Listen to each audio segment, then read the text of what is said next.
Magandang araw sa inyong lahat mga bro. Una sa lahat, nagpapasalamat tayo sa Diyos sa panibagong pagkakataon na ipinagkaloob sa atin para po makagawa tayo ng mga panibagong tutorial, mga kaalaman patungkol sa ating mga motor. Ngayong araw mga bro ay mayroon pong lumapit dito sa atin na isang Honda Click. So minor lang naman yung problema niya. Ito, ayan. So malabo na daw yung kanyang panel. So ito mga bro, kapag ka nagkaroon ito ng mayroong kaunti. Ito mga bro, kapag ka nagkaroon kayo ng ganito, hindi na po nawawala yan. Palaki ng palaki yan. So ang gagawin natin dyan ay magpapalit tayo ng film. Okay, so bago natin umpisan yung ating video, yung mga bago pa lang po dito sa ating channel, huwag niyo pong kalimutan mag-subscribe and hit the notification bell para po palagi kayong updated tuwing mag-upload po tayo ng mga panibagong tutorials.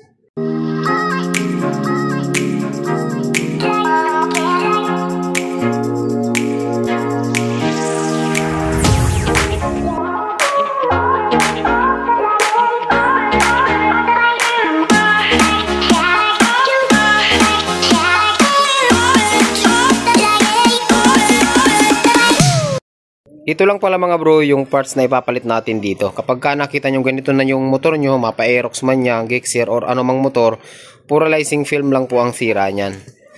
So, murang-mura lang naman ito mga bro. Sa mga naghahanap ng ganitong parts na sa TikTok po natin, doon tayo nagbebenta ng mga ganitong klaseng parts. Bali nakatabas na siya, ikakabit nyo na lang. At hindi na ako magpapakita sa inyo mga bro ng step by step tutorial dahil marami naman tayong mga tutorial kung paano magkalas ng fairings. Ang gagawin nyo dyan, tatanggalin nyo to.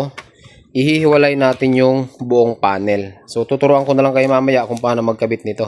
Pero yung pagkakalas ng panel or ng fairings, hindi ko na siguro i-share sa inyo kasi marami na tayong video. Hahaba lang po yung video natin.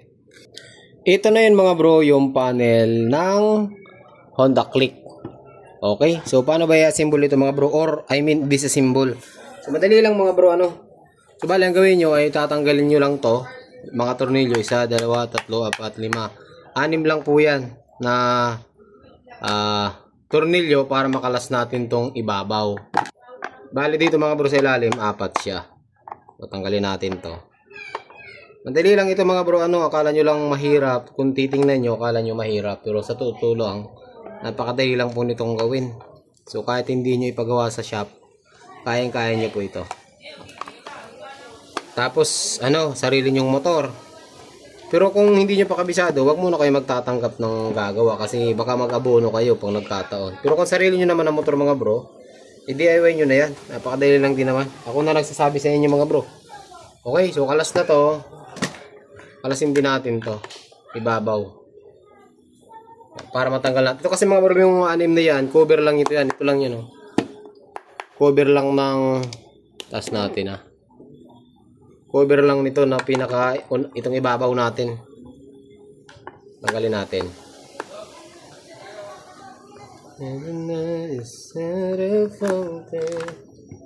Hindi na natin ipapas forward kasi maikli lang naman yung Pero yung pagbabalik, hindi ko na siguro ipapakita sa inyo yung pagbabalik. Bali, papakita ko lang sa inyo yung paano kalasin at paano siya gawin. Para hindi na kayo nagagastusan. Papagawa pa kayo sa shop. Madali lang din naman. Pero kung naman nagtatanong ng labor mga bro, nasa 500 din ang labor nito kasi matrabaho din siya.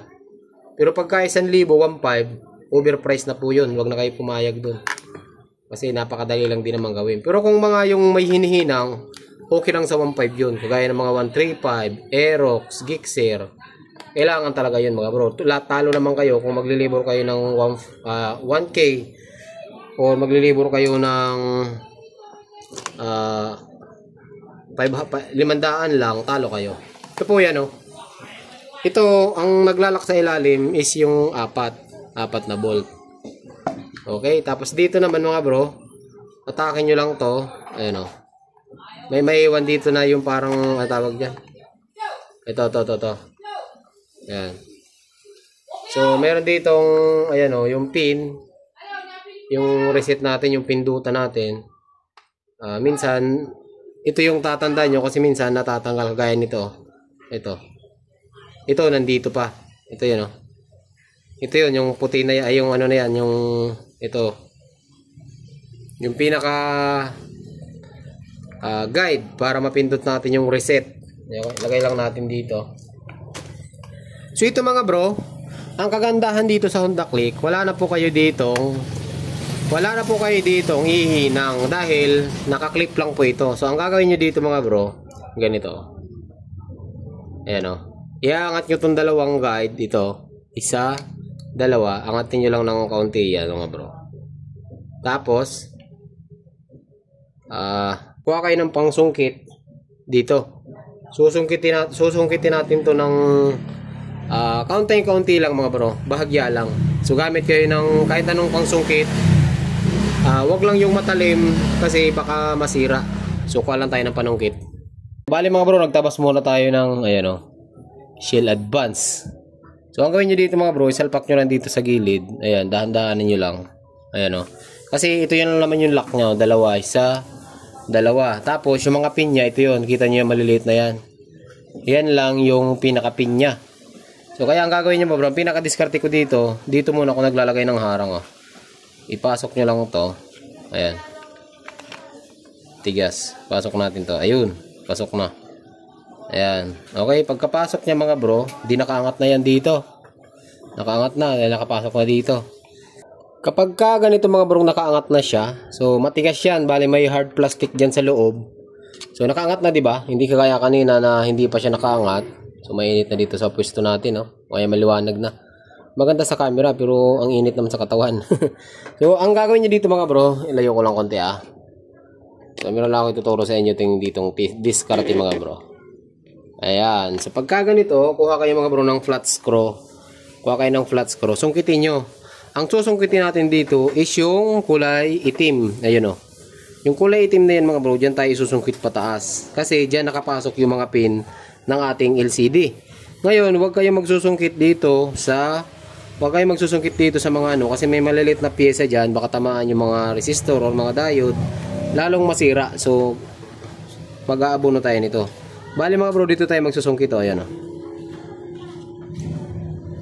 Ayan. Ganito kita nyo. Ayan o. Ayan. Naangat siya, di ba? Dapat dito. Ayun. Ayan. So, nakaangat na siya. Kita nyo yan mga bro. Ganun mga diskarte dito. Ayan. Dahan-dahan lang mga bro. Kasi madadali natin yan. Dahan-dahan lang ang sungkit. Ayun o. Kalas na o. Yun. Ayan. So nakalas na siya. Okay. Ito yung sinasabi ko sa inyo. Ito yung sinasabi ko sa inyo yung hard plastic. Ayan. So dyan naman nakapasok ito yung mga pin natin. Ayan. Kita nyo yung mga pin natin na yan. Ngayon, ito mga bro tatanggalin natin. So dito meron lang mga lock dito sa likod. Ayan o. Para matanggal nyo tong ano nya. Ayan. So bali ito lang yung mga lock nyo. Ito. 1, 2, 3, 4, 5, 6 mga bro. So bali ito yung papalitan natin. Ito yung tatanggalin natin. Okay? So kalasin muna natin. Tapos palitan natin ng bago.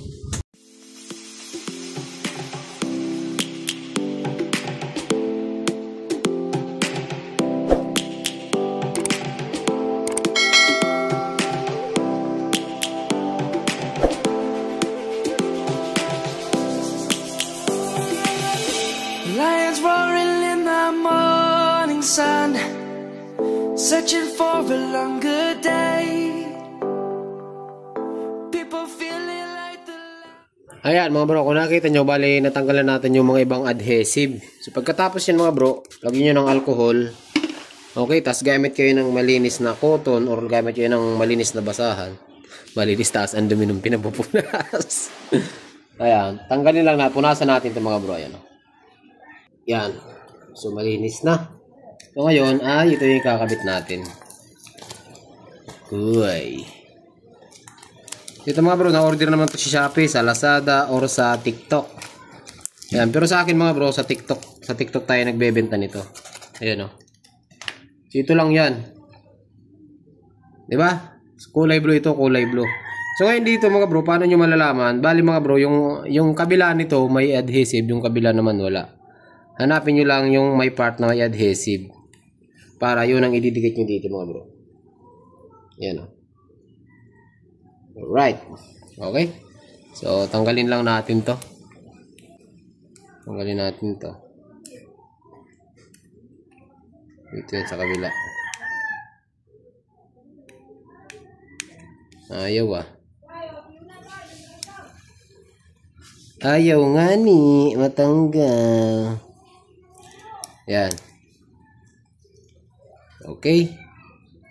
Ganito lang yan mga bro. Yan. Pantayin nyo lang yan. Yan. Tapos sabay ano yun nyo lang mga bro yung mga ano, yung mga bubbles kasi minsan nagkakaroon ng ano to eh. Nagkakaroon ng mga bubbles. Hindi naman ito mga bro. Ano lang naman to, tiyagaan. Ayan. Alright. Ganun lang, kadali. Tapos punas-punasan natin. Para matanggal yung mga ano, yung mga bubbles.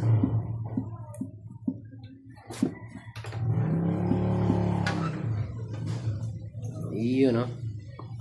So meron lang dalawang dot dito. May dumi kasi yung adhesive mga bro. Hindi na natin talaga matatanggal yan. So nasa adhesive yung problema.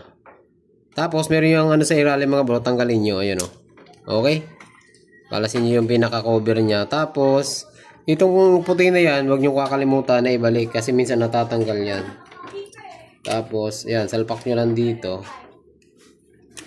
Ayan. Okay. Ayan, ganyan lang siya mga bro. Tapos pwede na natin siyang ibalik. Ibalik natin. Siguraduhin nyo lang mga bro, yung pin nito ay nakatuwid. Dapat nakatuwid lahat yan. Minsan nagagalaw yan. Okay, balik natin. Ay. Ibalik natin. Ibalik natin. Siguraduhin nyo lang mga bro na makabalik yung mga pin dito sa ilalim. Yan o. So pagkatapos mga bro makabalik yan. Okay, pagkatapos makabalik yan, dapat ito nakapasok din yung lock na to. Ito, dalawa. Alright. So pagkatapos yan mga bro, okay na yan. Yung dalawang pin mga bro, wag nyo kakalimutan yun, ano? Kasi yung iba, minsan ito yung nakakalimutan. Yo, may pin dito yan, oh. Dalawa. Isa. At dito. Ayan. Pagkatapos yung mga bro ilagay ito, itong set at saka yung silik. Ayan, punasan nyo na rin ito mga bro. Yung ano, punasan nyo na rin itong ilalim para malinis, ano? Kasi pagkakataon nyo na yan para maglinis. Kasi kung may mga dumi-dumi yan, sayang din. Tanggalin natin, oh. Di ba? Malinis na. Ngayon, pwede nyo naman itong tanggalin, oh. Kung gusto nyo. Para malinisin nyo talaga dito ng maganda. Ayan, oh. Tanggalin natin, ha, para malinis. Para naman isang gawa na. Kasi may mga ano yan mga bro, may nakakapasok na dumi dito. Linisan natin, ha. Pangit lang panlinis natin mga bro kasi madumi din. Wala na tayong basahan. Yan, so ikabit na natin mga bro, ha. Ulitin ko yung silik at saka yung sa ilalim, dapat napipindot nyo yan. Tapos pwede nyo isunod to. Yan, para hindi siya gumagalaw, oh. Di ba? Pagkatapos nyan, pag malinis na to, ilagay nyo dyan ganyan. Okay? Pagkatapos nyan mga bro, yung cover dito sa ilalim, ayan, oh. Kakabit nyo to. Tapos ito, yung ayan, yung goma na yan. Para sa tubig natin minsan. Ayan. Salpak nyo lang. Ayos na mga bro. Tapos yung 4 na bolt dito, ilalim. Masa naman yun? Isa, dalawa, tatlo, 4. Okay. So huwag nyo kakalimutan to. 3 bolt. 4 pala. Sorry. Tapos igpitan natin. Yan, igpitan natin to. Mga bro, kahit hindi man masyado mahigpit, ano? Tamang higpit lang ba? Huwag naman yung maluwag, huwag naman yung masyadong higpit. Tama lang. Para hindi naman sa matanggal. Okay. So, pagkatapos nito mga bro, mahigpit na. Dito naman sa ibabaw. Ito naman, 6 dito to eh. Yan o. Sa 2, 3, 4,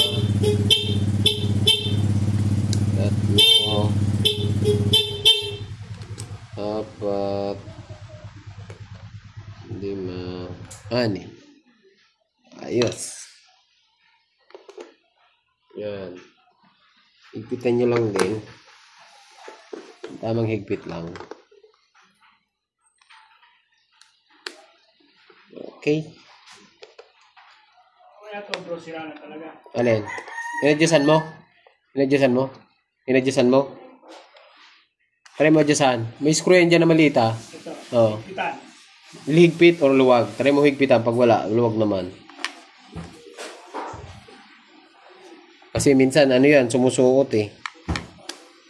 Kaya mga bro, higpitan natin ha. Pasensya na kayo mga bro, medyo malabo yung tutorial natin ngayon. Ang init kasi. Saan ako nakakarating dahil sa init. Higpitan natin. Yan. Okay na mga bro, bali napalitan na natin ang film. So ngayon, ang gagawin natin ngayon mga bro, subukan natin siyang ano. Subukan natin siyang ikabit kung gagana ba. Tapos hindi ko na ipapakita sa inyo mga bro yung pagbabalik nito ano. Try natin. Ay siya, wala ka sa. Isa lang. Ha? Yun lang, ito dinagana. Okay, patayin mo muna bro. Alright. Tingin natin mga bro ha. Bro, kaya mo isalpak. Saksak mo muna para Alin dito? ito. Paano? May gate dyan. Yan! Dali na yan bro. Bago natin ikabit, testingin muna natin. Yun! Ayos! Okay na. Yung mga bro ha, testing muna natin. Sagad. Malakas naman ha. Isa lang ba yun? Isa lang yun. Okay mga bro, natin. Ayun! Blue naman bro ako. Tignan mo. Yeah. Ayos na. Nakahay pa. So hindi ko na mga bro ipapakita sa inyo kung paano natin ibabalik yan ano kasi mahaba lang yung video natin. Pero ganun lang yung pagpalit ng film. Marami tayong video nito sa YouTube, hindi lang ito. Mayroon tayong may pang-click na blue, may pinalitan tayo noon. Aerox, Sniper, Rouser 135 NS. Marami tayong tutorial kung paano magpalit ng polarizing film. So hanggang dito lang yung video natin ano mga bro. Magandang araw sa inyong lahat at ride safe lagi.